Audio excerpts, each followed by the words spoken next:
Welcome to the science of learning that sticks from data to human behavior. Imagine if your learning strategy could think, if it could actually predict which skills your people need next when they are most motivated to learn and how deep they should go. That's exactly the world our guest today operates in. Dr. Bernardo Nunes is a data scientist, behavioral researcher, and educator with over a decade of experience turning complex data into meaningful learning outcomes. Thanks for joining, Bernardo. We'll start talking in a minute. Let me introduce you a few things that you have done. As a head of data science at NAI at Tribe, Bernardo built data-driven learning systems used by thousands of professionals across Europe. He combines the precision of analytics with the empathy of behavioral science, helping organizations move from courses to capabilities and from data to decision-making. In today's episode, we'll explore what skills intelligence really looks like in practice, how to map, measure, and grow skills that make a difference. We'll talk about how behavioral design can boost adoption, how to balance motivation with business urgency, and what responsible AI means for the future of L&D. So whether you're building a learning academy, shaping a talent strategy, or just trying to make sense of all the data out there, this conversation will give you, or at least hopefully will give you, clarity, courage, and a few aha moments along the way. Bernardo, welcome again to the L&D Impact Podcast. We like to start with the same question to all guests. And the question is, if you could give a short insight into what you will hope listeners today will take away from our conversation, what would it be? I would say that it's the fact that people really need to have a sense of the order in which they organize their learning. I say that because there is an ocean of content. It became easy to determine what people need to learn. Mm-hmm. And it became recently even easier to determine how much you need to learn in specific fields, even to interact with your colleagues at work. But I think what persists and what we could dissect more is the order. Mm-hmm. From universities or from our personal learning, we usually think of the logical order, the instructional order. Yeah. But there are other behavioral facts and perhaps even the urgency that employers need some skills, which is a hot topic nowadays that we could discuss and help companies and employees, learners to make sense of what they should learn first, second, to boost their learning journey. And when you say order, could you give an example from a practical example? Yeah, sure. When people sit down and they are searching for a new job, for example, one of the first exercises that people do is what skills are in a job description, for example. Yeah. And, LinkedIn, which is one of the main platforms, already tells you what skills you miss from that. And then the next step is, okay, how could I acquire these skills so I'm a fit for this job? And what should I learn first? It makes sense in the order to unlock a knowledge that unlocks your abilities and your behavior, and perhaps the next skill that you are also missing, like the concept of the skill gap. So every learner or every learner designer as well, people working with learning plans, creating plans for companies, for institutions, they have to solve these three problems: the what, the building blocks, the depth of expertise that people need in a position, and the order. And I think that the behavioral factors associated with the order are being overlooked. I think that's super interesting. But before we dive in, I think we always start the episode with the hot seat, which means that we will ask you a few punchy and thought-provoking statements. And you can just shortly answer them by agreeing or disagreeing, and maybe also shortly elaborate your decision. All right, are you ready? Yeah, I'm curious. All right. The first one, people don't resist learning. They resist learning that feels irrelevant. Yeah, I disagree because it's a fact that in a group of people, you can make the most customized, personalized learning plan. Okay. There is documented that we have skeptics and we have passive aggressive learners as well, like people that they will never take the training, or people that will do the opposite of what the manager asks. Definitely, we should expect 2/3 to 3/4 of a population to be compliers. Yeah. There are even people that you don't need to ask them to learn, and they will do by themselves. So when you have a training, for example, what you are aiming is to change the behavior of the compliers, because you will not change the behavior of the never takers, the defiers, and you don't need to change the behavior of the always takers. So I disagree, because relevance is something that we will always try to optimize, and for other reasons, there will be behaviors coming from the skeptics and passive aggressive that you will not be able to change. Yeah. So I think learning designers should be aware of this, the fact, and also people consuming the feedback from training programs. Usually this 1/3, 1/4 of the population, they are louder as well. They give more negative feedback. And the main excuse that they use is relevance. Okay. Right? Okay.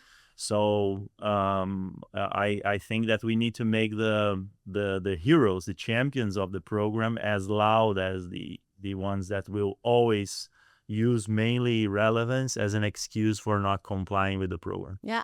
I will actually deep dive for a second. All right. Yeah, That's because it's you say something, I think, that's very insightful, and I think it's kind of it's not something that I think in L&D that comes like naturally, because so when it comes to kind of like thinking about how basically we're talking about also adoption, right? And you're basically saying, hey, there's a part of your audience that you will probably never be able to serve.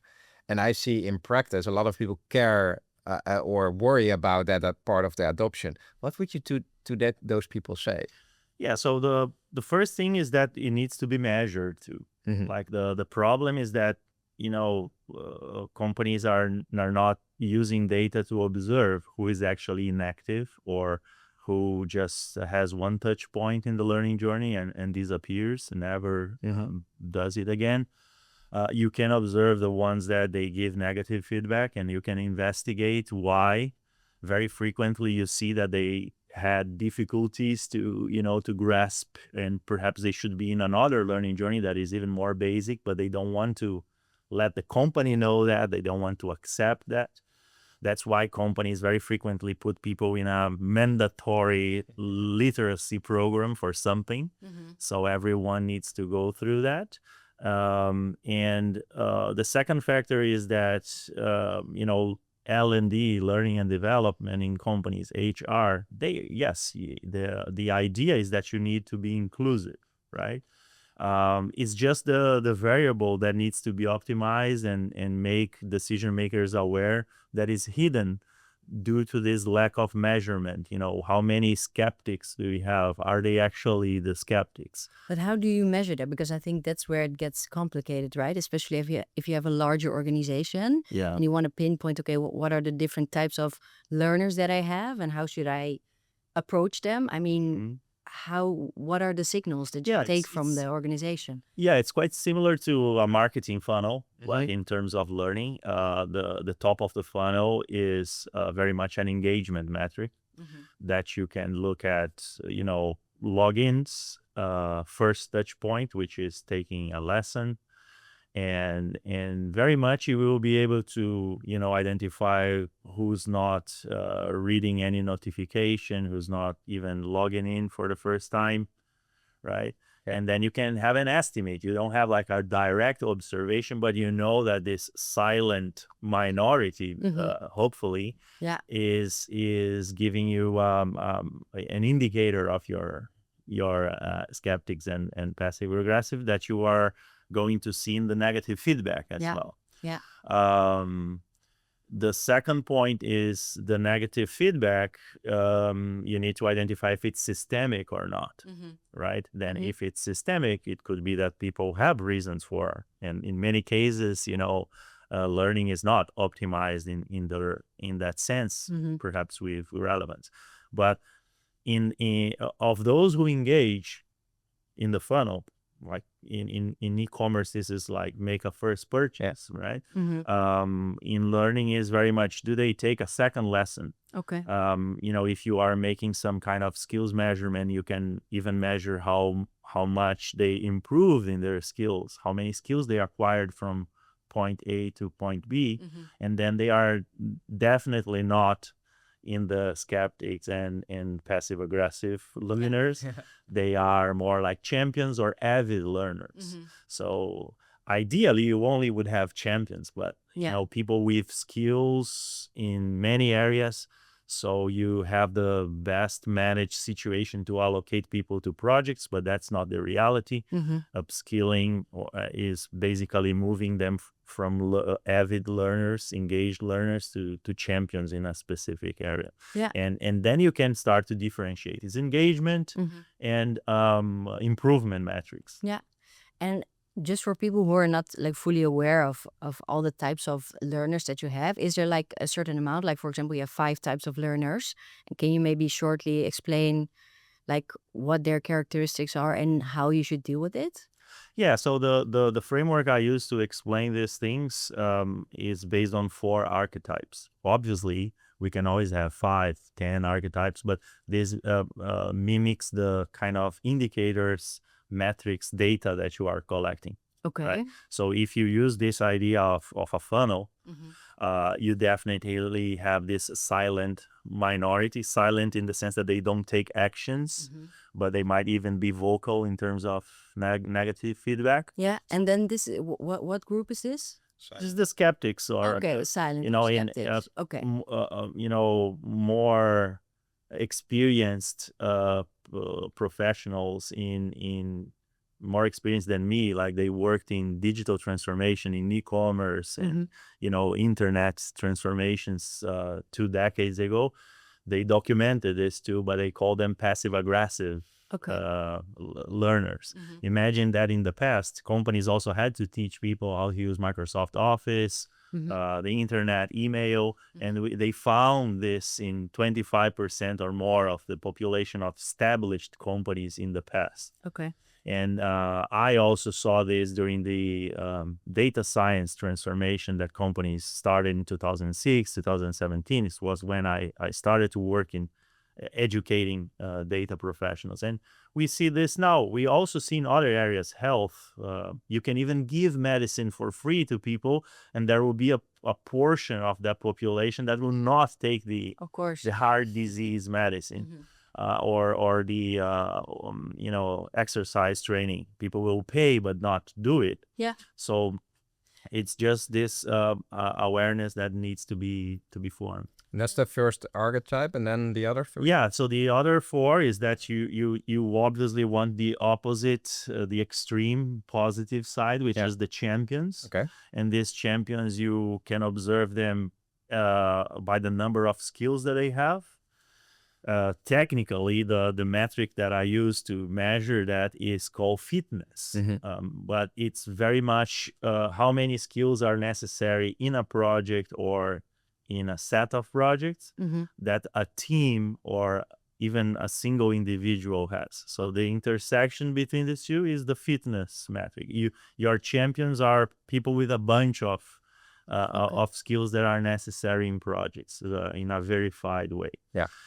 The other, but I think that's interesting because you're actually saying the more skills someone has, it makes someone automatically a champion, but that doesn't have to be the case per se, right? Because maybe I'm just doing my own thing and I learn in my own way, and I'm not per se enjoying the way what's offered by a company. So I might not be a champion how the company would view me as a champion, right? Yes. Perfect. Yes. So that's why it's extremely important for companies to communicate what people will benefit from complying with the program, Okay. right? Because it's a market exchange.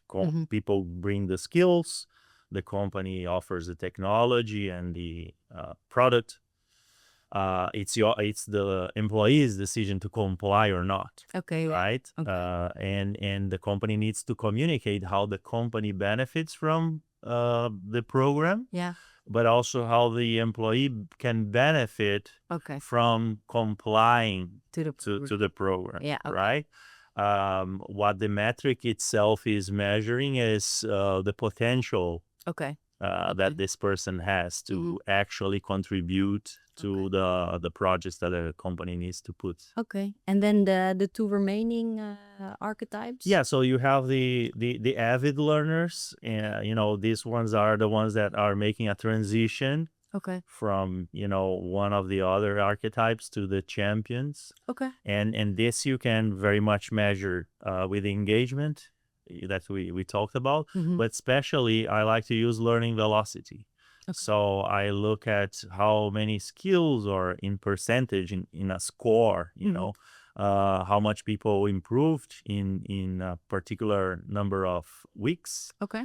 And then given the scales that we use, we can tell these are best in class learners in terms of speed, velocity, and these are standard.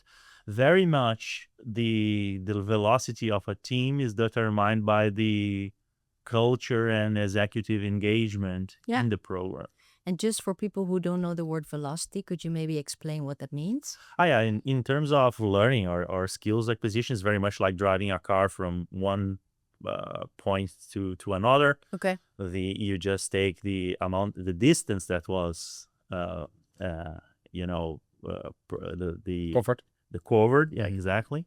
And in learning, this is the number of skills or the percentage improvement in a score that the skills have been measured, divided by the amount of time that took to go from A to B. Yeah. Okay. All right. That's a good one. You wanted to do one last hot sheet, and then I think that's because nice. we have a lot to cover. Yes. Yeah, that was only one. Yeah, exactly. Yeah. But we stole a little bit from the deep dive. So that's Well, and honestly, this was a good moment. You gave us something. So we had to that's deep nice. dive, Bernardo. All right. Second statement. Starting with what's trendy often teaches more than starting with what's logical. Yeah, I agree. Obviously, not in all situations, but it seems that currently this aspect became more important. Okay.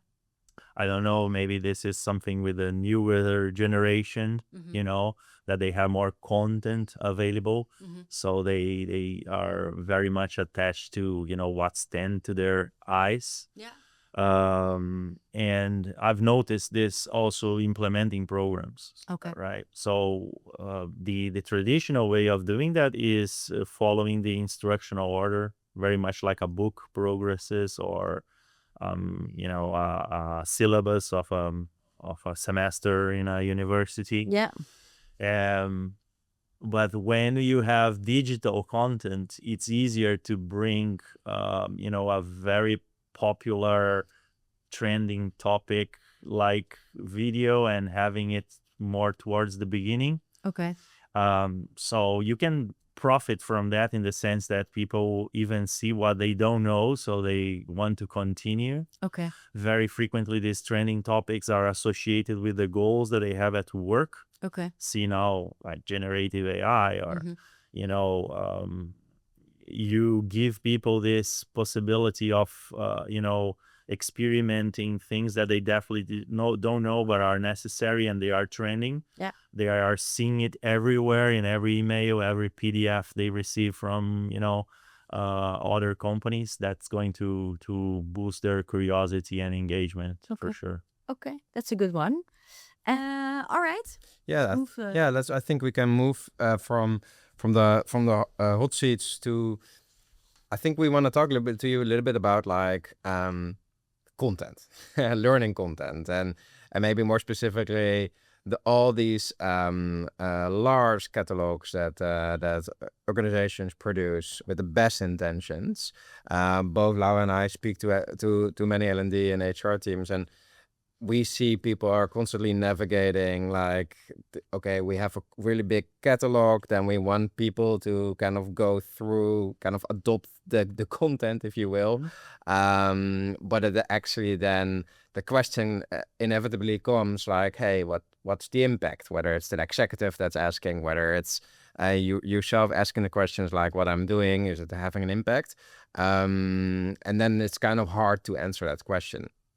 So we thought, as we were preparing for the podcast, we were thinking about like, hey, maybe we should start by asking Bernardo, how do you design learning paths that kind of move from content to capabilities? So really that conversation, also with your stakeholders, maybe if you're in L&D. Yeah, what I try to convince a company or a team to do first is to have a sense, if they don't have yet, of the projects and frequent tasks that need to be performed. Yeah.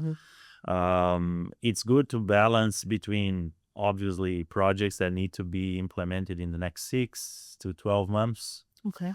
And also in sorry to interrupt you, but in the team or in the organization in or the team. Okay. I'm this analysis should be done by team. Yeah. And then we can extend it to the whole organization or to an adjacent team, and later on to the individuals as well. And I can explain this later on why. But at the team level is where you have more the benefits from collaboration and cross-functional allocation of work. Yeah. Okay. Right. You don't need to have a person with all the skills that are necessary in a project or in a task. Nowadays, we've learned to work, with cross-functional teams even. So project managers, they can get people from different perspectives, different roles. And the notion of role is decreasing in importance, because these skills are more observable, so you can mix and match people to build something, right? So you would take people from multiple teams to then have a look at, okay, what does everyone need to contribute to make a strong learning path? Or So initially from the same team, right? You want the manager to have a sense of what are the knowledges, behaviors, skills that need to be in place to implement that project within the team. Okay. The benefit from when you measure skills in more than one team is that very frequently some skills that you need are in another team. Okay. So if the organization allows that, and L&D has an institutional program in place, they call this the talent marketplace nowadays, right? They can create ways for people to transition from one role to another within the organization, right? Or identify what skills people need to build to be able to make this transition. But everything starts from having a sense of what is required, because all the metrics that you are going to use to measure success, they will come from the intersection with this set, right? You will be able to say, this is the fitness of my team to the skills that are necessary in projects. We have nowadays 80% fitness. We have 20% stretch gaps. Okay. Or we have overqualification in specific parts, key skills that we don't use anymore, but people still have. So content is a factor that you will have to match to the skills that are needed in projects, so people use this content to upskill. Okay. But the center of gravity of this decision making is the list of skills that are necessary in projects and frequent tasks. Okay. What I find interesting is, you say, I would start at the top, right, of the pyramid. So I would start at like, okay, this is the organizational goals. Is it, I don't know, I have a revenue goal or I have a service delivery goal, or a people goal, right? It can be as broad by design, but and then I would go down, go team by team, and then probably after that go individually. But you do it differently. You're saying like, hey, you need to start at the bottom within the team. I don't know. It's actually similar to what you said. You know, when the company is communicating a program, Yeah. you know, let's say now it's not only one team, but it's a more an organizational scope. Even if it's a team, Yeah. you want to show that the projects that are in place and the skills, they are linked to these business goals. Yeah. Right. But this is even outside L&D. Perhaps L&D professionals don't do very well this part. Yeah. But it's outside. It's for every project in the company. We want to align them to the mission, the next 6, 12, 18 months goals. Yeah. And I usually do this slides like this visual where the metrics used to measure success in the learning journey, they are the enablers of the. Can you give examples of that?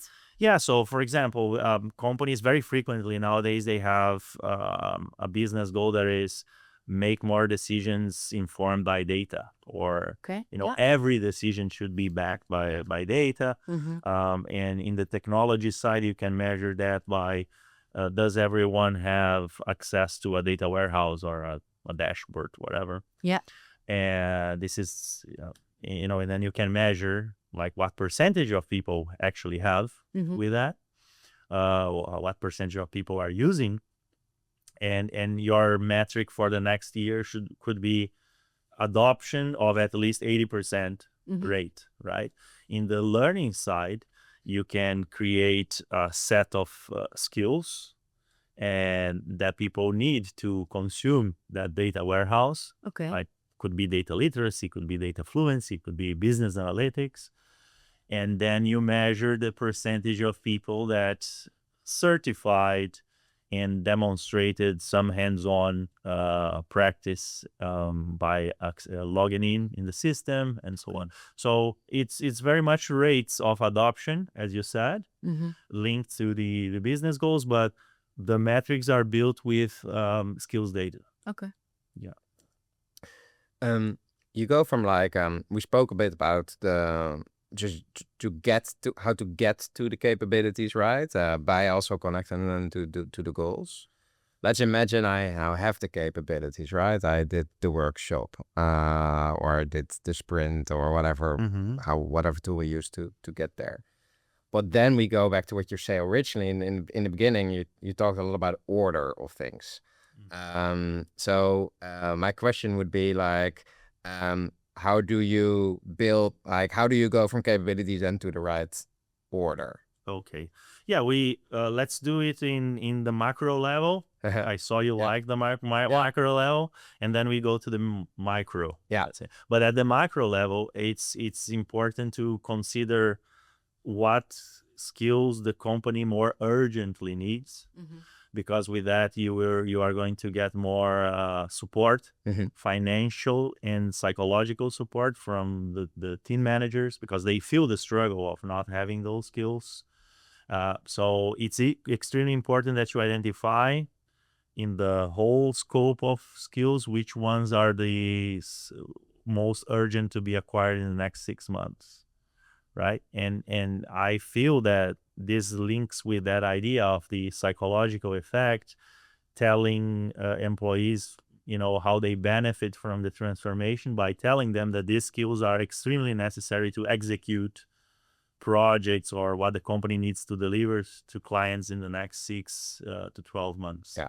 Obviously, you are not going to build the whole onboarding or the whole phase 1 of your learning program based on this urgency. People will be overwhelmed by change and urgency, right? You are going to also have a good portion based on the instructional order, and also understanding what people have interests on. I think that the designer needs to, as we do a discovery for customers for a product, that's where you need to discover how you balance these 3 components: the company urgency, the internal interests, and the logical structure of the program. This is the macro level. Yeah. You obviously cannot move too much because it's like these are big building blocks. Yeah. But at the learner level, people like some freedom. So in digital formats, you can let people choose where they want to start. But it's important that you give them a wire, Yeah. that tells them what is the logical order, right? At Workera, for example, there is one option that asks people, would you like to start with a combination of learning journey in your skills gaps?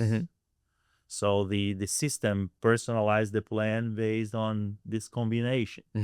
Would you like to start using the logical instructional order? So first you are looking at beginner level skills, then intermediate level, then accomplished level, and specialist level, right? Or would you like to start from what your company set as priorities? Yeah. Right? Yeah. So it's not that you only have these three options in the menu, but there are boxes there that you can click and it generates the plan automatically. This actually reminds me of a question that I wanted. This is going to be a personal question to you, because I think it's almost a philosophical question, right? Because if you have a passion for L&D, you have a passion for learning, you want people to develop themselves, and then philosophically you could say I just want you to develop, and yes, there should be some connection to the company. So you're probably not gonna learn Japanese if you don't need it, right? But I still want you to develop. There's that passion that we have in our fields. But on the other hand, you would want to be more rigid, like from a business perspective. How do you, what position would you take? Yeah. So definitely learning is faced by any human in the context of a workplace as something initially like a threat. Even assessing skills and that's fine. It's going to be like that, I think, as far as we use humans to perform the job. But then how do you de-risk this situation? The first one is to demonstrate the clarity on what skills are necessary in projects and how people can benefit from this transformation as well, like based on how the company benefits. And how do you do that specifically? Yeah, what would you do? Like, would you write that in an email, or how would you? Yeah, it's usually continuous and wide communication. Okay. Executive and leadership support, vocal and with notifications, reminders, nudges. But some visuals that I recommend companies do are the supportive documents, let's say. Okay. One of them is this very visual link between goals, projects, 3 or 4. It can be more. You just need to have a space in the visual, and link to the skills that are in the programs that people are taking courses on. Okay. So you would visually you would like a cloud, right, with 3 layers, and they are interconnected, right? And the leaders, they need to go one by one, or let people know what the projects are, why they can't execute them, how many engineers they need extra to do that. Depends on the transparency that a company adopts and the culture, but they can even say this is how much it costs to hire, and this is the risk of hiring versus the risk of finding people in other departments to fill out these positions. But that's a lot more for maybe management teams. That's not per se for the individual. Yeah, right? this is for the managers. Yes. For the individual, well, the individual is always making this comparison. How do I benefit from Exactly. right? Yeah. And that's why the company is going to have understanding and conviction being boosted in this communication. Some companies, they even set goals. Like even in the company I work, we do, we work with skills verification, but we also do it ourselves, right? And it's linked to our performance reviews. Okay. It's linked to how we could be assigned to new positions. Okay. It could be linked to how, am I going to be invited to be a content curator by the L&D team because I demonstrated I have these skills that are necessary to create content inside the company, which brings me to a subject matter expert status at the company. So if the skills are verified, the company can now use these as filters to find a group of potential contributors to the new projects that are coming. Yeah. Right? And this becomes more meritocratic. Yeah. One issue that we have is that... Just also for meritocratic, could you explain what that means? Yeah, so traditionally, the people who are invited to be subject matter experts, content curators in the company setting, even contributors to projects, if it's done by humans, like managers or even peers, it's a biased opinion. Sure, right? Yeah. So what happens is that it's not sustainable, and you don't collect the biggest profits of the cross-functional collaboration. Okay. Because always the same people go to the top, go to the funnel, go through the funnel to be the contributors, the leaders of community of practice. So when you have skills verification, a more formal assessment, it's easier to filter. Yeah. It's easier to observe. The learner knows where the gaps are. The team manager knows where the team level gaps are. And then what I call meritocracy in this case is that you filter based on a clear signal. Okay. That is the verified skill that you can pair, obviously, with the manager opinion, with a self-assessment from the employee, which is, in this sense, less meritocratic or more based on a human opinion. Yeah. And I'm just curious because what it sounds like is that we're really doing this through tools. What if a company doesn't have tools yet but is interested to look in this way at their employees? Like what would you advise to do that? It's actually not necessarily based on tools. Okay. What is necessary to have in first place, what I usually tell companies to do as a first exercise, is to have a skills matrix. Okay, so the matrix is the skills that you identify that are necessary to projects.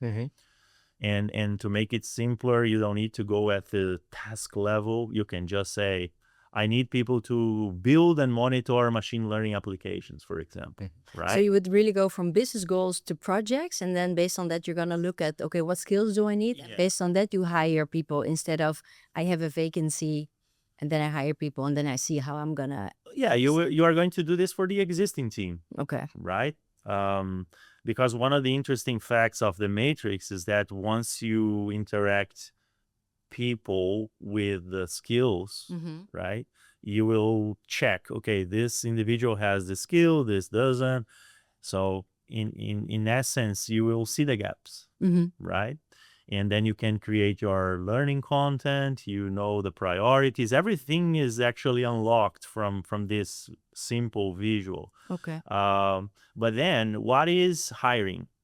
Hiring is actually, in a logical sense, adding a row in the matrix. You add a new core, and likely you are going to add a new contributor that has all the skills, right? Has no gaps, right? That would be nice. That would be nice, but it's much more expensive. Right? The calculation, and we have this calculation, is that it's much more expensive, especially in hot areas in the job market, to hire this individual to cover the gaps, to increase your readiness to projects, versus taking someone that has gaps and try to push this person to acquire those skills.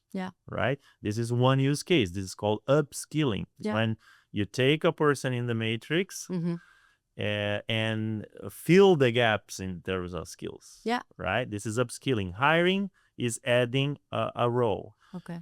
cross team collaboration is when you go to the matrix of the other team and you bring people from there. Yeah. What is the advantage of this use case compared to hiring? In the hiring, you are bringing a person from a different culture, company culture. So at least in the beginning, you have some risk that is the J curve, of productivity, or even the cultural adaptation. We face this a lot in the beginning of data science transformations. Okay. Companies had to hire data scientists, but they were in health, and now they have to work for an e-commerce company, and now it's not anymore medical records, it's e-commerce Takes time CRM to make the transition. purchases. Yeah. Right, yeah. So it's not only that it might be more expensive in terms of costs, but also more expensive in risks that you have to assume in the cultural sense. Yeah.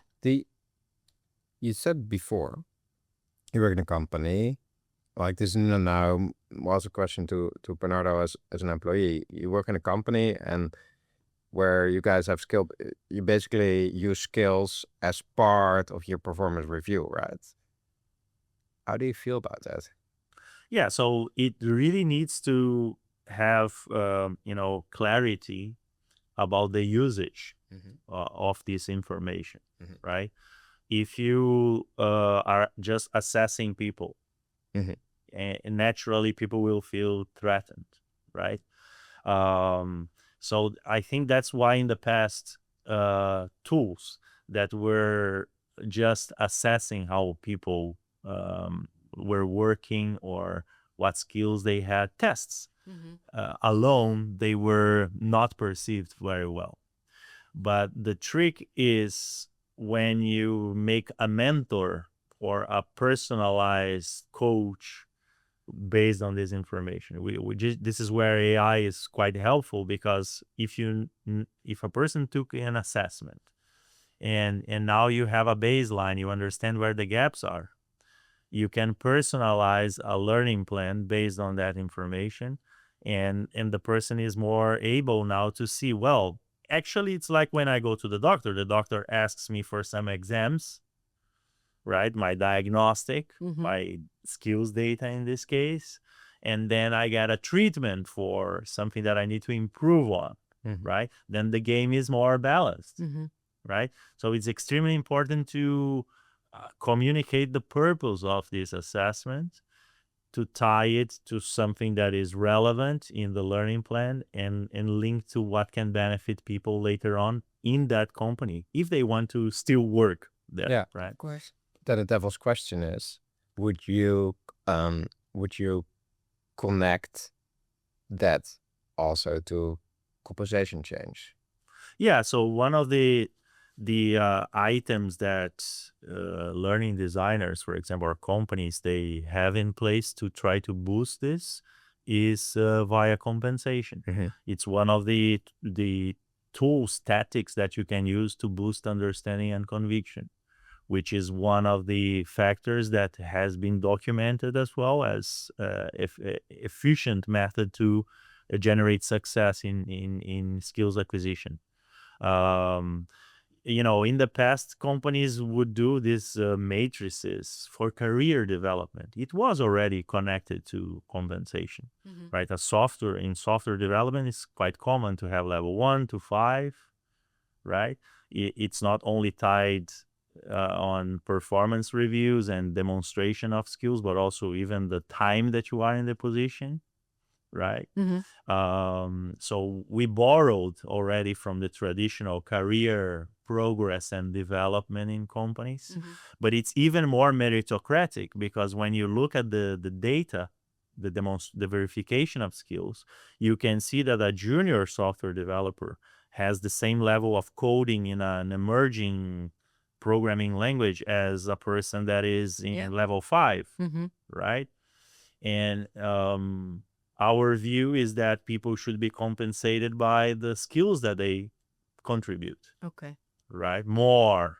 But you think it should be like a layered approach in a way that... Yeah, totally. Like, so the debate is that we have the traditional approaches that are very much based on roles. Yeah.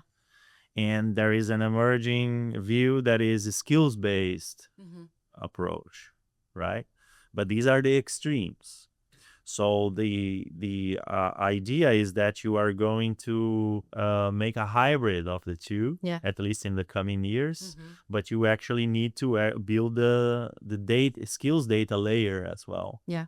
Create the culture of diagnostic baselines and skills acquisition velocity, these kind of things. Yeah. The idea of velocity is that a manager is able to say, if there is a new skill that is necessary, my team is able to acquire that skill in 3, 6, 9 months. Okay. Right? Yeah. So then it's a totally, I agree with you in that sense, is hybrid for sure. Interesting. There's one more topic that I would like to discuss a little bit, and that's the one about like the forgetting curve. And this is often that people, they follow a training or a certain program, and by itself it's great. They learn a lot in a moment, but then often it happens that they cannot apply the knowledge gained or the experience gained right away in practice, which creates that they forget actually the skills that they gained. How could like learning professionals deal with that to make sure that if they provide a training that it's also embedded in how they work or that they can apply it right away? Yeah, I have a very strong view on the forgetting curve. I think it became irrelevant. Irrelevant, yeah. Irrelevant, All right. in the recent years, but I will explain why. Okay. Definitely it was a concern in the past, because we would go to the university or a huge training program. But if you are not using a skill, it means that it's unnecessary for that job. If the company hasn't created the opportunities for you to exercise that skill, and I even like when people forget, because they kind of open space for other things, the new things. So I believe that the forgetting curve became less irrelevant because of the change in skills.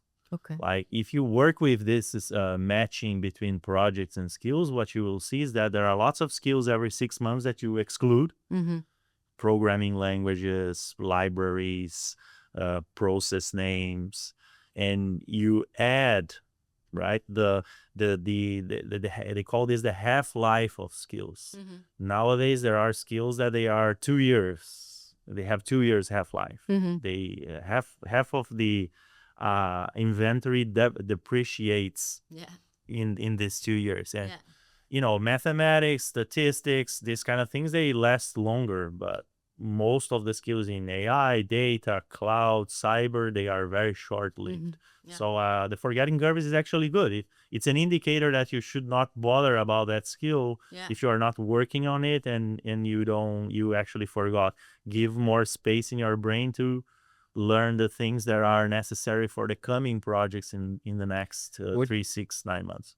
Would you then, I'm just thinking like in your catalog, forget about the tool you're using, but your catalog, would you set expiration dates on like courses / No, there ideally skills, of course, but like there are reviews. There is a team of psychometricians, subject matter experts partnering with the companies. That's the most important part, to understand what's coming, because it's the projects that they want to execute that determine the signals. And if it's systematic, it should be part of the catalog. But obviously, the tool also allows companies to customize their skills inventories, right? Yeah. So in the market of skills intelligence, you used to have 2 types of providers: the ones that have a fixed structure, right? They show, this is my catalog. Now let's look at what skills you need in projects and see how they match to my catalog. And our partnership has 80% coverage, let's say.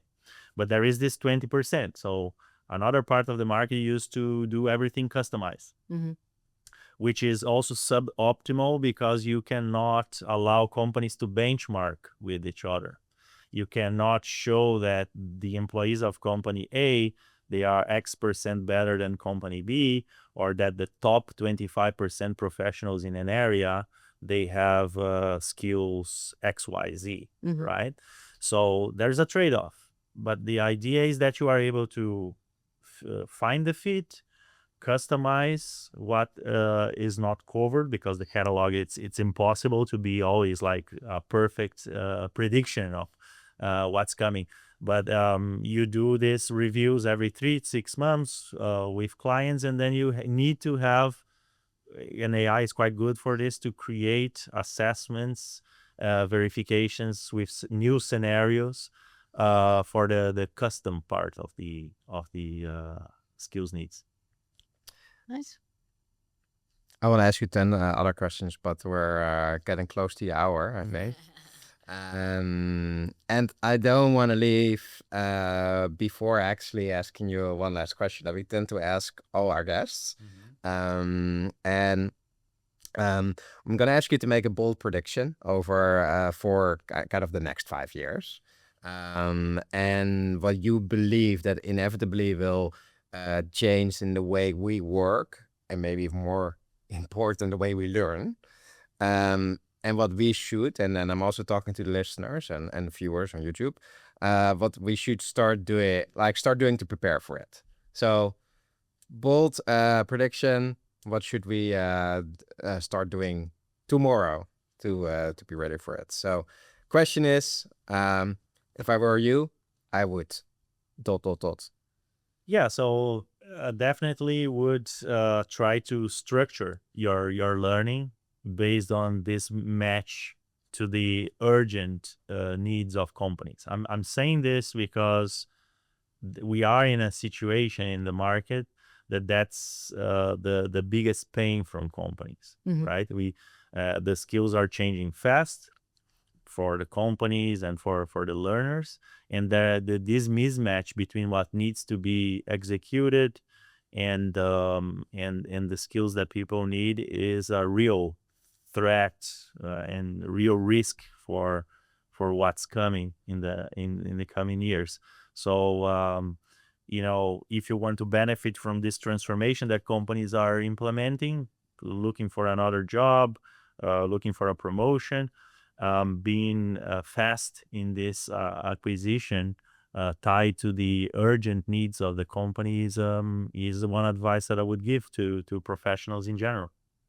I think that's a great one. So you're actually saying that what the trend will be is that learning is going to be connected towards the organizational goals much more and more, and really make sure that the content that you're creating is really aligned with that, so that the workforce can... roles, they are becoming less relevant. They will obviously exist because you need to cluster, group of people. People, and these groupings, they needs to be made based on skills. But if you talk to professionals, it's becoming difficult for them to define themselves as a role. So, it's not like very much like the boxes we had. An approach that is more based on skills and demonstrating these skills in a visual, transparent way at the company level, individual level, is what is going to be outstanding. Thanks, Bernardo. You maybe think about a few things that I'm gonna definitely leave with. One of them was treat your learning funnel as a marketing funnel. That's an interesting kind of perspective. I've been in marketing for a long time, and that's probably also a reason why it speaks to me, but never really thought about it in that way. So that's a personal insight, and I'm gonna think a little bit more about that. You marketeers, if you define yourself like that, you learn much earlier than L&D professionals to actually use the customer journey with indicators.